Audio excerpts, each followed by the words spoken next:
नागनाथ सूर्यवंशी प्रकरणात सरकार आरोपी, मग तपास कसा करणार? एसआयटी नेमा. ॲडव्होकेट प्रकाश आंबेडकर यांची मागणी. औरंगाबाद खंडपीठाची राज्य सरकारला नोटीस. पुढील सुनावणी 29 एप्रिलला.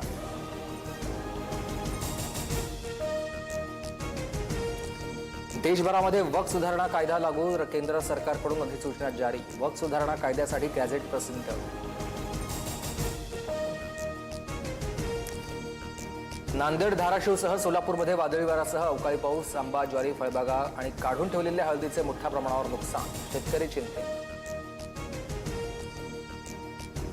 वारीत गर्दीच्या व्यवस्थापनासाठी एआय तंत्रज्ञानाची मदत. पंढरपुरामधील चाचणी यशस्वी. प्रत्येक वर्षी होणाऱ्या सोहळ्यात गर्दीवर नियंत्रण ठेवण्यासाठी एआयचा वापर केला जाईल.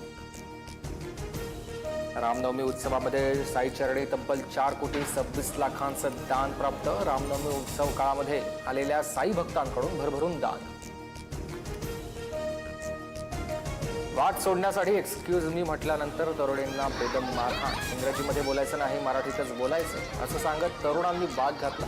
जुनी डोंबिवली परिसरातील प्रकार आहे. तिघांविरोधात गुन्हा दाखल. युवरांच्या इंडियन टायगर्स अँड टायग्रेसेस मोहिमेमधील 28 सुपरस्टार फुटबॉल खेळाडू युरोपमधून भारतात परतले. केंद्रीय क्रीडा मंत्री मनसुख मांडवियांकडून खेळाडूंचं स्वागत. खेळाडूंना शुभेच्छा देत ऑलिम्पिकसाठी कठोर परिश्रम करण्याचं आवाहन.